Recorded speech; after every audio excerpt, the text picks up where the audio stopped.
Okay, so in my video, Half Step Past Feudalism, I talk about us being a half step past feudalism, which, is meant as a criticism in the sense that we always think we're further, like we're past it and over it. But it's also optimistic in the sense that, we can complete the step. Cosmic Zen said, I hope so, it seems like we are, but we're still only touching a small part of the population. We need to up this thing somehow.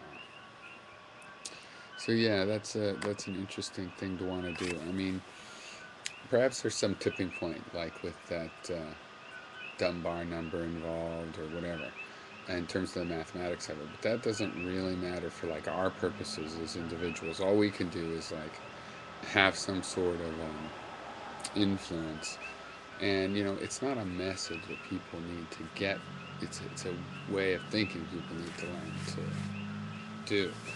And so how can you most efficiently, how can you most efficiently spread that? I mean, as you spread it, at some point there's going to be an exponential, you're going to have that inflection in the exponential curve where it starts to really sharply go upward. But again, as I said, I mean, I don't know that we can calculate exactly when that will be or that we have to, because the question is, okay, how can you efficiently get there?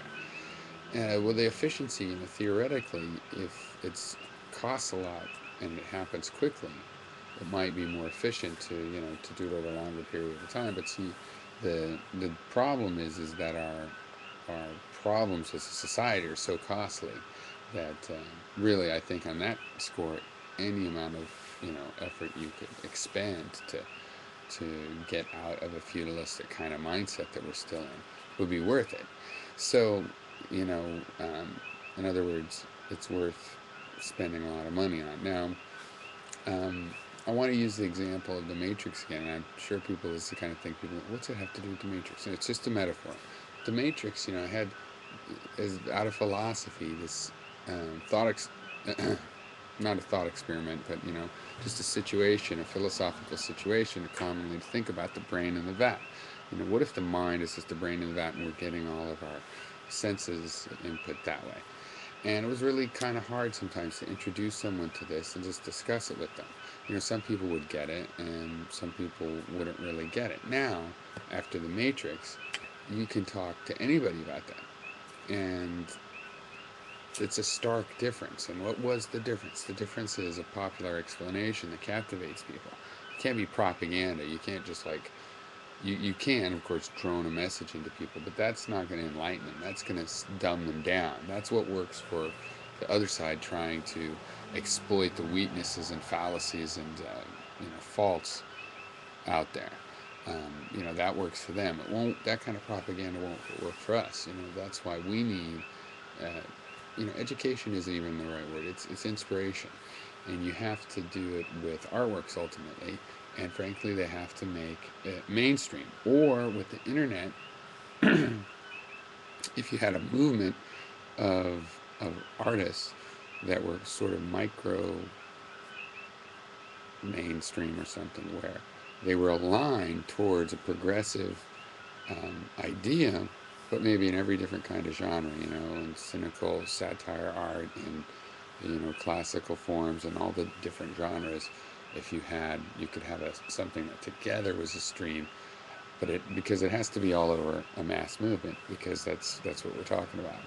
And so again, I don't know when it becomes, like inevitable from the network effect, but the if you can get mass media and something compelling, right? Something artistically compelling again, not just shoved out there by spending a lot of money, but you might have to spend a lot of money to make the special effects, you know, up to snuff, or the standards of publication have to be met. So it might cost a lot of money, but it wouldn't be just spending a lot of money.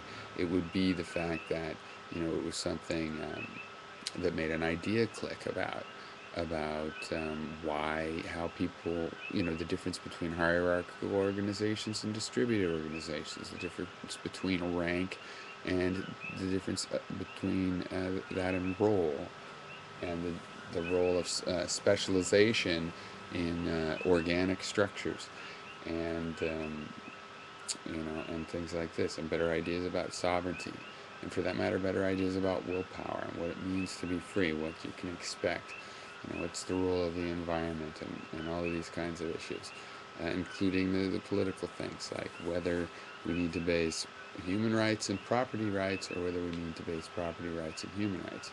People need to get all those things right, and if they do, then they will become aligned, and I have faith that they will both make compelling artworks that help spread these ideas on a wide scale, and compelling artworks that maybe do it on a small scale, but where everybody is covering all different kinds of interests, but in the same progressive direction. So that's how we can. That's how it's going to naturally, up itself. And I think basically, the subtext of this message, though, is that you, if you even just help one person have this idea, but see, then again, I think more important than that you would help someone else is that you have to be willing to get an improved idea. Even if you're talking to somebody, you think, well, look, they don't even care about the environment or any of these problems, so they're obviously, I need to teach them to care more. You need to learn something from those people, because this is about personal progress. And if you were trying to help other people have personal progress, you have to be willing to have personal progress. If you can't get personal progress from interacting with all of these people, and in particular people that maybe need to learn some consciousness about this stuff, then you should be interacting with them. You should be interacting with whatever, with somebody who's more together about it than you, so that you can get something from it. That's rule number one with that. So yeah, that's my thoughts on that. Cheers.